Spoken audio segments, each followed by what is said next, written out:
In this episode of the UK Travel Planning Podcast, discover what it's really like to visit the UK in winter as Abigail shares her month-long adventure from coastal walks in Brighton to Christmas magic in London, plus practical tips on transport, packing and staying connected. Welcome to the UK Travel Planning Podcast. Your host is the founder of the UK Travel Planning website, Tracy Collins.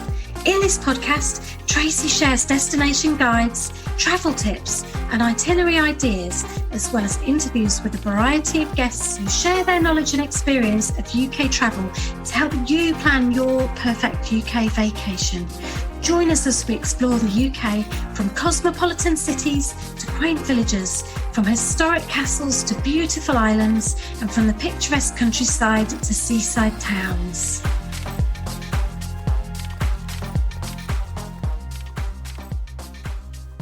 Hi, welcome to episode 154 of the UK Travel Planning Podcast. And this week I have a trip report with Abigail Hannah from New Zealand. So not only has Abigail been on the podcast before, or my Global Travel Planning podcast, I should say before. This is her first time on the UK Travel Planning one. But it's also great to have a New Zealander on the podcast, Abigail. So welcome to the UK Travel Planning Podcast. Kia ora, Tracy. It is such a privilege to be here. And it's interesting you say it's exciting to have a New Zealander, because I was at the airport once and they took ages checking my passport. It was actually boarding the flight to the UK and they checked for ages. And I was like, is there a problem? They're just like, sorry, we don't see many New Zealand passports. We just wanted to double check you're allowed in. Oh, that is so funny. That is so funny. Well, you're the second New Zealander that we've had on the podcast. Awesome. So if there are any other New Zealanders out there who have been to the UK recently, who are podcast listeners, get in touch because we want to talk to you about your trip. Now, Abigail, just give us a quick introduction, because I have mentioned you've been on a Global Travel Planning podcast before, and actually I've been on your podcast a few times. So just chat to us about who you are and what you do. I think that would be great to start with. Yeah, so I'm based in New Zealand. I've actually only lived here for 9 years, even though I was born here, but I grew up in India, so that's a bit of my backstory. But I absolutely I found it really hard moving back to New Zealand because it was supposed to be home, but I slowly and very quickly fell in love with the country and just have since then explored every single corner. And I'm so passionate about other people getting outdoors and seeing New Zealand, because when you visit New Zealand, it's all about the outdoors and the scenery. And so I love hiking, I love sea kayaking, I enjoy rock climbing, and we're actually currently building out our van. We're about 90% done, and we're about to hit the road full time and be full-time van lifers. So that's the exciting next chapter. But yes, I also host New Zealand's top travel podcast called Aotearoa Adventures. If you can't spell that, you can type New Zealand Travel Podcast and you'll find it. And Tracy was on and talked about her visit to Aotearoa, New Zealand, which was really cool. It was, and it's still in hugely in my memories because I loved it so much, and it's somewhere that Doug and I constantly talk about going back to. So we will be back to New Zealand at some point because it is a stunningly beautiful country. Oh, I'm obsessed with it. I could explore it for the rest of my life and still not see it all. And I've had so many guests on the podcast that are like, I came for a 3-month trip and now I'm still here 20 years later.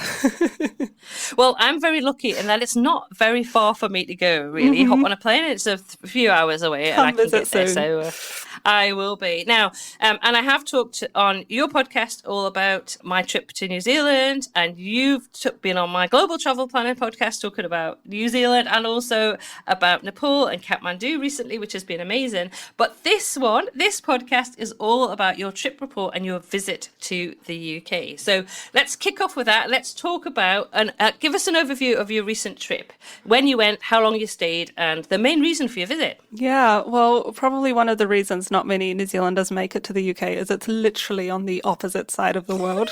I think it's 40 hours of transit time just to get to Europe and that side of the world. But we kind of went a little bit slowly. So we went to India and Nepal first. That's what I spoke to on the Global Travel Planning podcast, and then we went over to the UK, and our entire trip was just to see family. So we've got family in Nepal. My husband's brother and sister are based in the UK. I hadn't met one of my nieces. The other two, it had been 2 years, I think, since we last saw them. And then we also had a whole bunch of high school friends that are in the UK that we went and saw as well. So when you first asked me to come on, I was like, oh, it was such a boring trip. We didn't do that much. It wasn't like a sightseeing trip. It was, our main purpose was to see family, but we did go to Brighton, London, and the Isle of Wight were kind of the key places. And we did do some fun stuff around there. So we can talk about that. Yeah, and you know what? It is really interesting to talk about this because there are lots of British Australians who will travel back to the UK to go and see, and Doug and I kind of in this category, so we'll go back to the UK and we will see family and friends. So you have to balance that wanting to see family and friends, but also you're in the UK, you're not going to not do some sightseeing, are you? It's just, you're going to fit that in. So how did you balance that? Yeah, so I didn't touch on time of the year, but we were actually there at Christmas. So being winter, I feel like it was quite different. The last time I was in the UK, I was 16 and it was summer. And I think it was the hottest summer they'd had on record in a couple of years. So I remember from that trip, this beautiful, like, blue skies, sunshine most days, and it was with my family. I've got 5 younger siblings. We hired this van that must have been a 9-seater, I think, that we all crammed into. And we actually got a National Heritage Pass, I think. Is that what they're called? And so the family pass was actually £200 for an entire year, but there were like 8 of us on this one family pass. So it was a great bargain. I don't know if they still do them, but I highly recommend. And so we just tiki-toured around the UK in this beautiful summer and went to all these national trust places. But it was quite different this time round, being winter, and the sun comes up at about 8:30 in the morning and it sets at about 4:30. So our activities were a lot more cozy, should I say. But again, Anna was also over at the UK at the same time as you. Took a bit of adjusting to, actually, because you forget. In some ways, you forget just how short the days are in winter, particularly December and January. You're like, oh, there's a lot more darkness. There is daylight. And actually, that is a huge thing to think about if you're planning a trip. Actually, I'm going to do a podcast soon about visiting London at Christmas and things to do. And that will be one of the considerations that you need to kind of think about. But how did you kind of manage to like plan in terms of packing and taking stuff? Because I'm going to ask that because I've just actually done a podcast on the Global Travel Planner one and talking about packing. And there's a huge debate about just taking carry-on and then, checking your bags. But Doug and I have just travelled throughout different seasons. So we had more luggage than we would normally. How did you deal with that, with packing, for knowing you were going to be in the UK in winter? It was going to be dark, cold, a bit more cozy. Yeah, so like I mentioned, this was actually month 2 of a 3-month trip. So our first month was India and Nepal. So we had quite a different wardrobe for that. And then the UK and the US was our next stop. And so that was winter and it was quite cold. So I'm pretty sure I probably wore like thermals most days. I'm quite a cold person. So I had like my merino layer, and I would also wear like merino leggings underneath my jeans, just for that extra warmth. And then I had my leather boots, my Blundstones, and I'm pretty sure I lived in those every single day. I don't think I wore anything else because it was wet for probably half the month of the time that we were there. And I feel like I only saw the sun maybe 3 days in that entire month. But one of them was in Brighton. So Brighton was the first place we went to. And so should I tell you what we did around there? Yes, chat to me. I love Brighton, and it's far too long actually since I've been to Brighton. So that's high on my list when I get back over to the UK. Well, it's interesting because I feel like Brighton is like the seaside place that everyone goes to in summer. So it was definitely a lot quieter and sleepier in winter, and you could tell. But there was this beautiful cliff walk, and I'm the kind of person that just loves doing stuff outdoors. When I travel, I'm just like, I want to be outdoors all the time. So we had this beautiful sunny day, and we did this cliff walk all the way from Brighton to Rottingdean, which is this little old town village. I think that's what it was called. That's what I've got in my notes. And yeah, so we went into like, I don't know, a 200-year-old pub or whatever it was, and had a drink. Fairly new then. Fairly new. Fairly new. 200 I'm years old. sorry. In New Zealand, that's quite old. It might have been older. I don't remember. But I remember looking at my watch and being like, oh, it's only 5 o'clock. It feels like it's 9 or 10 because it was so dark. And something else that was quite cool, because it was Christmas and because in New Zealand all our Christmases are in summer, I really wanted to kind of lean into the winter Christmas and just embrace it. So we went down to like a local church around the corner that was having a carol service, and the choir was there and we all had candles and there was wine and it was just like very wholesome. And then we also went to the Glenbourne Opera House, which is just outside of Brighton as well. And that's a 1,200 seat opera house. And yeah, that was a really cool experience as well. Okay, that's something. I've not done that, something a little bit different. So after Brighton, you were in London. So I was also in London, but I went at the end of November to get as much of the Christmas decorations in as I could, because I was actually traveling on mainland Europe and went to lots of different countries to visit some Christmas markets, which was a lot of fun. So tell me about London, because London's in a great place to visit. Well, I love London at Christmas. So how did you find it? That was what I was most excited about on this trip. And my husband, Isaac, it was just like the one thing that I wanted to do. I'm like, I know we're here to see family, but I have to see the Christmas lights in London. And I think a lot of that came from you, Tracy, and seeing all of your photos and videos of the Christmas lights over the years. And I was like, this is the one thing we have to do. So it was really cool. And we met up with some friends in London. And honestly, I just followed them around. So I have no idea like what the kind of route is that we took, but we started in Piccadilly Circus and then we kind of hit St. James Road Street, Leicester Square, Trafalgar Square, St. Martin's Lane, and Piccadilly Circus is where we started. So we just kind of went on this big wander. And honestly, it felt like every single street in London was just so festive. And there were crowds and crowds of people, but it was just very wholesome. And everyone's all bundled up and you're just having a good time. Oh, it is amazing. I think that there's just such a great atmosphere, and everywhere is decorated. The shops are amazing. The decorations are amazing. The whole atmosphere is just great. I mean, especially if you get one of those cold, crisp kind of winter's day. So it's not raining, it's not drizzling, it's not miserable. It's just been a sunny day and it's cold and you can get wrapped up. So I spent a lot of time kind of pounding the streets in London to get as much video and information and photos of the shops and the decorations. So they'll be on the website, and hopefully we'll be sharing those on YouTube as well soon, if you're planning to visit London at Christmas. But did you go to Covent Garden at all? Because that's also a lovely place to go. Yes, we did. And they have the big bell decorations. That was really pretty as well. And Christmas trees everywhere. So many Christmas trees. I think the one in Trafalgar Square was a gift from Norway or something. Yeah, it is. They give that every year, so that usually arrives. Usually, I think I'd already left the UK by that point to do some travel, but it arrives around about the 5th, I think, of December. That usually goes up, or around about between the 5th and the 10th, I think. But yes, that's been a gift since the end of World War II, I believe, from the Norwegian people. Yeah, so it was really cool, and it's cool to just kind of wander down and just take in all the festivities. No, it's really good. So let's talk about some of the practicalities, because I know you did spend a lot of time with family, but you still had to do the kind of practical stuff that we get asked about. So how did you get around? Yeah, so we used public transport pretty much the whole time. When we first landed in Heathrow, actually, this is one thing I'll say. Heathrow and Gatwick are very far apart, and it is important to know which airport you're flying into. I knew that we had them the wrong way round, but we flew into Heathrow to go south, and then we had them the wrong way round, and I knew it, but it was a compromise we were willing to make for the more affordable flights.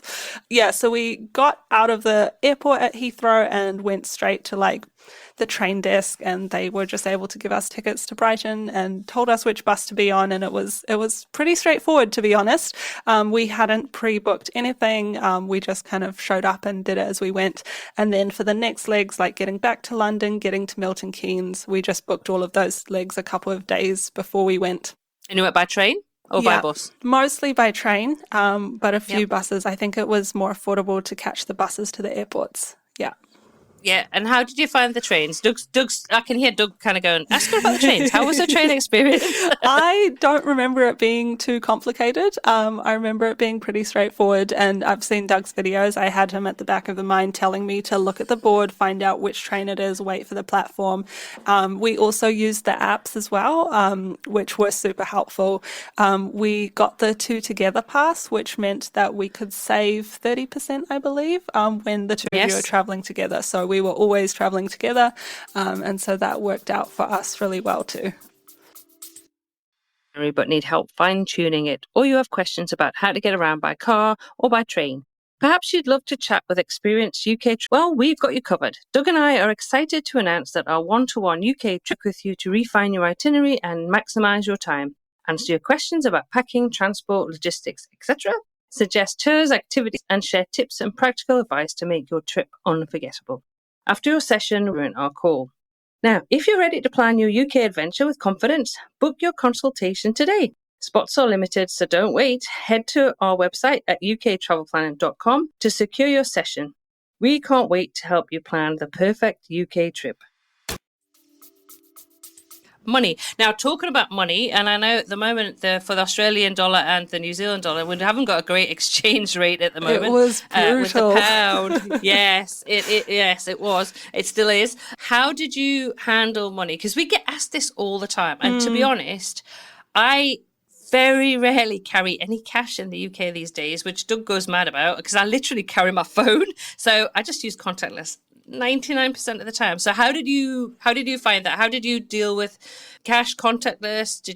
How did you deal with exchange, all that sort of stuff? So I don't think I even if we did, it was using those for years. So what it is, it's effectively, I guess it's like an international bank. And what it means is that you can add currency, any currency. So I'm adding my New Zealand dollars, transferring that in New Zealand.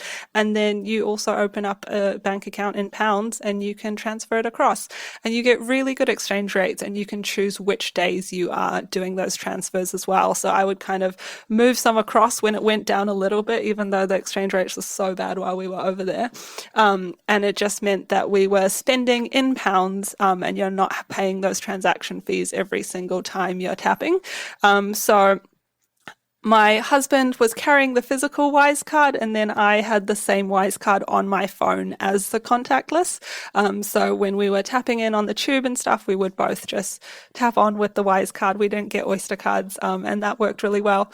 Although it was a little bit funny when you're going through your bank statements and you've got like the exact same transaction for the tube, like 2 in a row.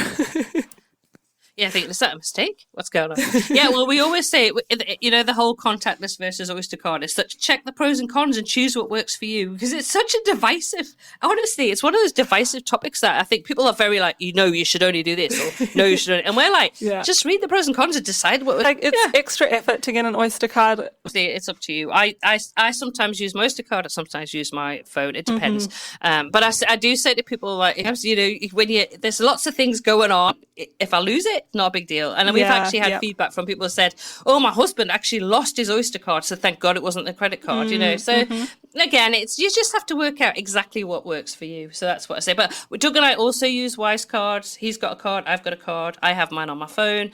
I think I have something like 20 different currency accounts, which is brilliant. Definitely easier. So let's talk about budgeting, because obviously you were doing a big trip. Doug and I have just come back from a big trip, and obviously when you're away, when the Australian dollar, the New Zealand dollar isn't as strong as it was, and you have to kind of think about budget constraints. So how did you manage with budgeting? That's a really interesting question. I was kind of hoping you wouldn't ask. Sorry. No, I think we exceeded that quite a little bit along the way, and a big part of that was the exchange rate. But because we were primarily seeing family, we weren't actually spending money on it was 40 New Zealand dollars for the exchange rate. I think transport overall was like a little bit more costly than we were anticipating, but I was also working part-time on the road as well. So that kind of helped with cash flow, just being able to still have money coming in and still being working while we were traveling. So yeah, contingencies in there, or do your research beforehand, because we didn't do much research into cost. And you know what, I because we tried to kind of have an idea of what things are going to cost, but I always think things cost more than you. That brings costs down because I find accommodation in eating out are just huge expenses, and so that's something that we've tried to do. And obviously you were staying with family, so that helps. And I do go and visit friends and stay with family sometimes as well when I'm in the UK, which helps. I will say though, I found that groceries in the UK were quite a bit cheaper compared to what I'm used to in New Zealand, which hospitals in the UK are extraordinary. To be honest, that does not surprise me because we thought New Zealand groceries were really expensive when we were over there. We were a bit like, ooh. Yeah, so I don't know if that's just way. And also, well, I was going to say that we do all the time, just go for a meal deal because, and I know we get feedback in the Facebook group all the time going, oh, thank you so much for saying about meal deals because we knew about them. And so we could budget that way because, I think, and Doug and I tried to either have if we stay in bed and breakfast, have a reasonable size breakfast so we then only eat a main meal at the end of the day because that's another thing just to try and keep the costs down. But the other thing that surprised me about London, I didn't realize you have to book these places if you want to be eating out and having dinner there, because that's something you only do in New Zealand if it's like a very fancy restaurant, like you'll book in advance. But in London it seemed like anywhere we wanted to eat, and we were a bigger group with our friends. There might have been 4 or 5 of us, 4 or 5 plus. So that's something to keep in mind. Book ahead if you want to eat out in London. Yeah, book ahead for a lot of things. We've got an article about how far ahead you should book because that's another question that comes up a lot. I'll link to that in the show notes because that's a good point, Abigail. Now, what about staying connected? Did you use an eSIM? Did you buy a SIM card? How did you do it? Oh, that's a really good question. I think what we did is we picked up a SIM card at the airport, and we put that in my husband's phone, and then I had an eSIM that I was using for the whole trip as well, which also worked in Nepal and the US. So between the two of those, that's kind of what we did. But I was mainly relying on him to hotspot me for data because he had more data on his plan. But that worked pretty well. Yeah, so we just picked up something locally and had an eSIM as a bit of a backup just in case. Oh, that's a good idea. I know we've been using eSIMs for the last the last few places we've been to. In fact, the last few years, I think we've been using eSIMs, and I just find it so easy when you just fly into a new destination. You switch over and away you go. So it works really well. Oh, just popping back to London. Did you get into any of the museums in London? Did you get the V&A by any chance? Yeah, so we had one day in London, which was just that evening seeing all the Christmas lights. But then we came back after New Year's, and I kind of just wanted to have a day walking around London. I was like, we're here. I just want to see all the things. I'd done it before on my previous trip, but we kind of just wandered around. So we started near the London Eye, didn't go on it. The lines were really long. And there they can be. I honestly, Tracy, I've grown up in India, so this shouldn't be a shock to me, but I found the crowds in London just huge. Like there were so many people around like Westminster and Big Ben. We were kind of just jostling our way through the crowds, which I don't remember from previous trips. I don't know if it was just the time of year or because it was the only sunny day we'd had in about a week. But we wandered up to Buckingham Palace, went through Hyde Park, and then from there we went to the V&A because I had been to the National History Museum and the Science Museum on past trips, and I wanted to see the V&A. So yeah, we had a wander around there. It was really cool, and I especially like the big, I think they're called like the mold cast. There we go. Tracy knows what I'm talking about. I found that interesting. Because every time I go back to London, it's really funny because I'll just go and sit in the cast courts for an hour on my own and I just love them. Absolutely love them. And I know if you've listened to the podcast before, you probably think, I talk about the V&A a lot. It's just, I honestly love it. I love the V&A. I just love just sitting there, and I don't know, the whole atmosphere in the cast courts is just something I really love. You're just surrounded by all these casts of amazing places from around the world. So yeah, it's fantastic. And did you get to the cafe? Because it's the first museum cafe in the world, and it's all Art Deco. So I hope you did. But if you didn't, you have to go next time. I can't remember if we stopped at the cafe, but we did. We wandered through quite a few of the levels. Didn't see it all because we were a little bit short on time. But I quite enjoyed like the stained glass gallery as well. I found that super interesting. But yeah, you could spend hours around all the museums in London, and I also just love so much that they were free to enter. Yes. I think that's it's such a good rainy day activity as well. It gets very busy though. It's I know. I think the year Christmas before, Doug and I tried to get the Natural History Museum on a rainy day. Forget it. We didn't book, and it was like the queue was far too long. But I'm actually going to do a podcast about the museums in London because we do get asked a lot about them, and a lot of the museums are free. So Natural History Museum, British Museum is free, V&A is free, the Science Museum is free. A lot of them are free. Smaller ones, not necessarily, but a lot of those are included in things like the London Pass, like the Florence Nightingale Museum is excellent with visiting. So I will have a chat actually in a future podcast episode about those. Now, did you buy anything? I know you were going on to America, so probably a little bit difficult, but did you purchase anything when you were in London or in the UK? I don't think we did. I don't think we got any souvenirs to take home. We got a few Christmas presents, but we really didn't want any excess baggage.